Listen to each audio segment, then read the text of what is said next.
baby screaming. Right then. Welcome everyone. Good evening. Do you know what? Cut that.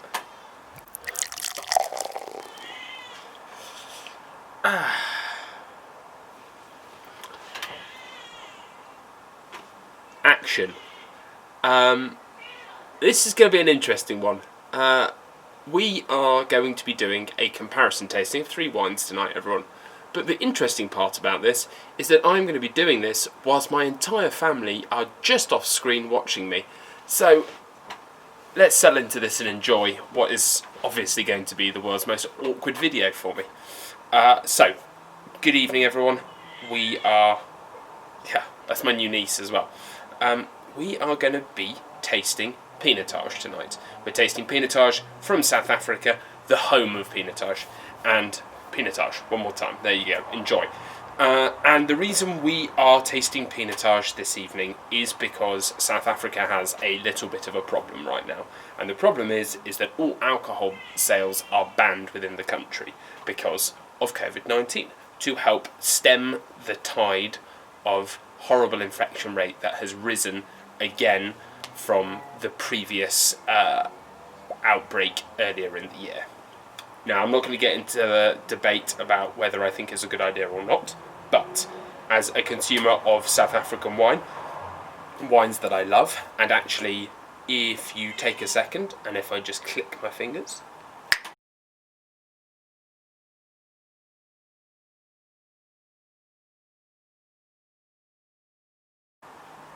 you should have just seen the 2 videos just pop up of my tasting of Chenin Blanc and my tasting of Elgin Pinot Noir, and you can check those out on Instagram and you can see them on the YouTube channel as well. Okay, now they need support in their export markets, so it is everyone's duty to go out and buy a couple of bottles of South African wine and really keep the momentum going for their exports. Okay, it's a horrible situation right now. They think potentially 1 in 5 wineries might close. So, it's a little bit of solidarity to the wine industry of the world. We are going to taste 3 Pinotages, almost said Pinot Noir, 3 Pinotages from South Africa. Now, the Pinotage grape was created in 1925, I think, actually. I've written 1928 there, but it's 1925. And it was created as a cross between Sanso and Pinot Noir. Now, it was crossed by Abraham Perold, who was the first ever professor of viticulture at Stellenbosch University. Round of applause for Abraham. What a lad. Okay, now, what he has done is he has crossed Sanso, which in South Africa is also known as Hermitage, and crossed it with Pinot Noir. And the reason he's done that is that Sanso grows very well, and it can grow in good heat and is robust. And Pinot Noir is arguably the greatest black grape, red wine grape in the world. And because of that, he thought that it would be the best of both worlds. Now, the name comes from, and now this is a good word, portmanteau. A portmanteau of Pinot Noir and Hermitage. Hermitage is what they call Sanso in South Africa, or is one of the names that they use for it. So, Pinotage. Put them together, job done. They also thought about Hermin Noir, but that's a rubbish name, so I'm glad they didn't do that. Now, Pinotage historically has a little bit of a bad rep, because firstly, it's a very new grape, very new, there's my niece again, very new cross of 2 grapes, and it's just not as well known. It hasn't been around as long as some of these other grapes. Okay, that's the first thing. Secondly, sometimes you get volatile acidity with it, which is a funny thing that comes up in some wines, and it can kind of give it like a raspberry vinegar flavour. And then sometimes Pinotage grape produces something called, and I did write this one down because I'm still not that clever, isoamyl acetate, which is a compound that comes around during fermentation and makes the wine kind of taste like paint a little bit and smell like paint. which again is not great. Now, most really good Pinotages, and all Pinotages now, go through cold fermentation, which kind of offsets all of those problems. But majority of the issue really for people nowadays is it's just snobbiness. They're like, oh, Pinotage, it's not one of the true historical grapes, not a famous grape, it's only South African and blah blah. Anyway, I'm not going to get into that. Sorry for swearing. Sorry, Mum. Snobbiness. So, without being snobby, we've got 3 wines here that are great. So, Franschhoek Cellar from 2019, I think. Is it 2019? Yeah. 2018. 2018. I bought this from Vagabond Wines. £10. You have Radford Dale, Vinham. That was £14 from Oddbins. And this is Barista Pinotage from Majestic Wines. And that normally retails at £9.99, so £10. But if you buy a case of 6, you get a discount, so I think it came in at about £8 a bottle. Let's taste them, okay? 4 things we're going to do. We're going to look, we're going to sniff, we're going to swirl, we're going to taste, okay? And actually, to be honest, sniff and swirl, they kind of interchange, alright?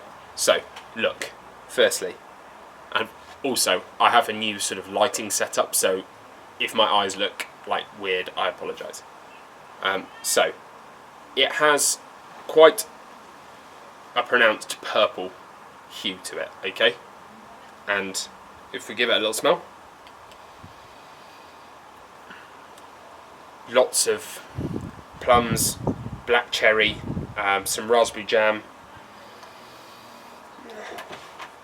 some clove maybe, mulberry, maybe a little, yeah, definitely some sort of earthy and smoky tones in there.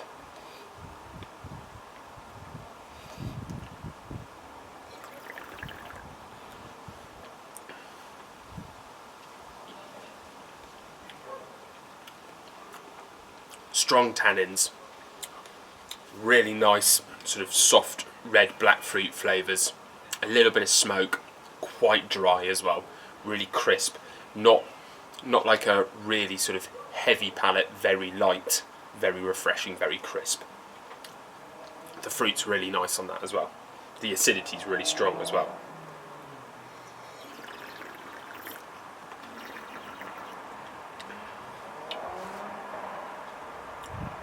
Okay, number 1, done. Franschhoek Cellar. Let's see that there. There you are. Now,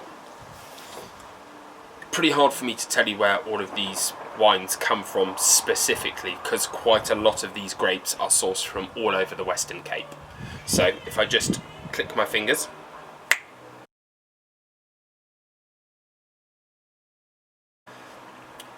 you will have seen just then a map of South Africa, and the predominance of these grapes would have centred around the Stellenbosch area, up towards Franschhoek, which have Franschhoek Cellar there, and probably up towards Swartland maybe, and then towards the Paarl as well.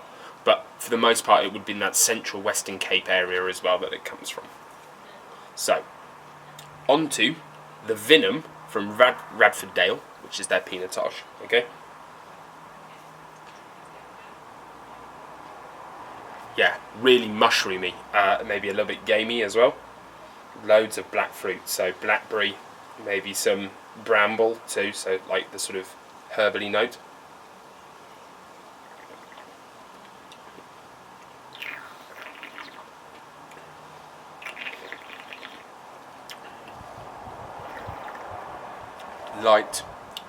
Lighter than this one, not as much tannin, a little bit more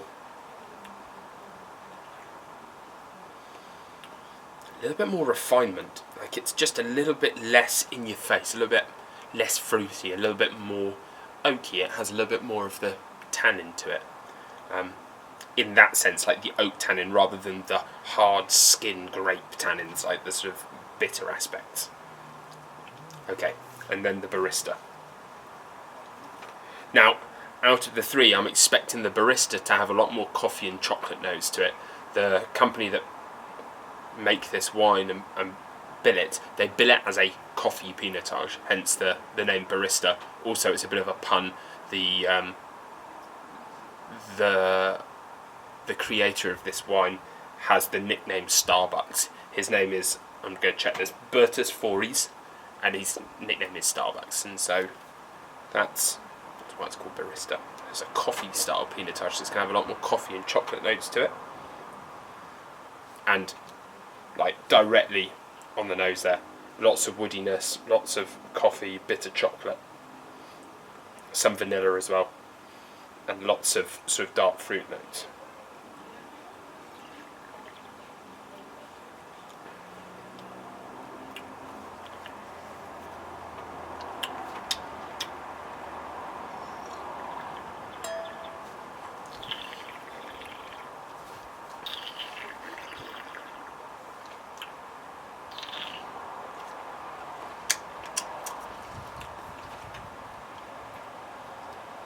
So this is much more fuller bodied.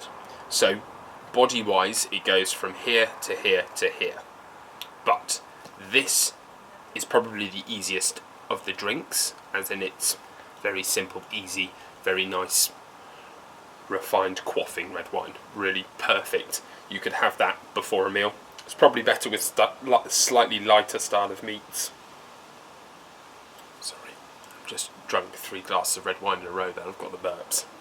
It's a thing. So that's probably lighter. You're probably looking sort of light pork, some lamb dishes, something that's not too heavy, and really all grilled meat section here. Unsurprising for South Africa, grilled meats is where you need to be thinking here. The French hook, we're going to go back here very quickly.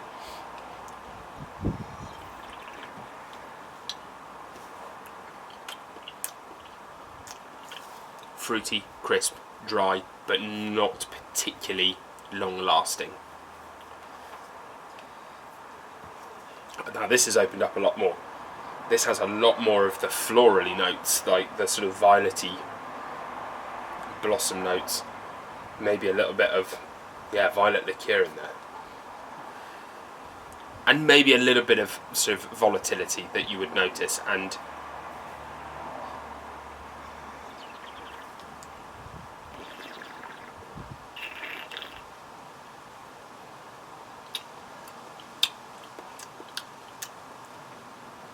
very, very clean. Not as fruity as these two. Really isn't as fruity.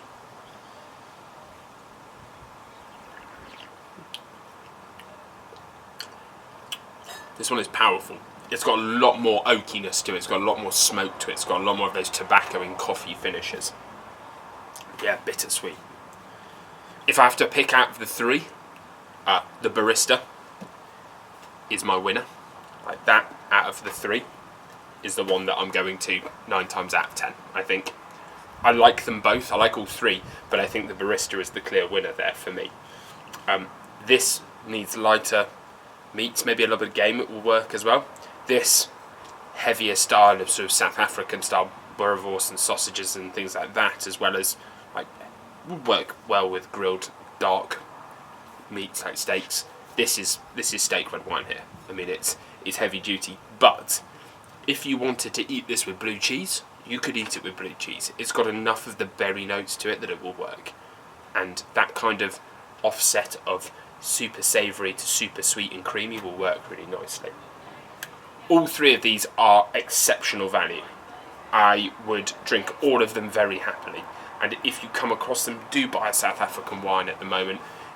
This is what, £8, £14, £10. Sensational wines.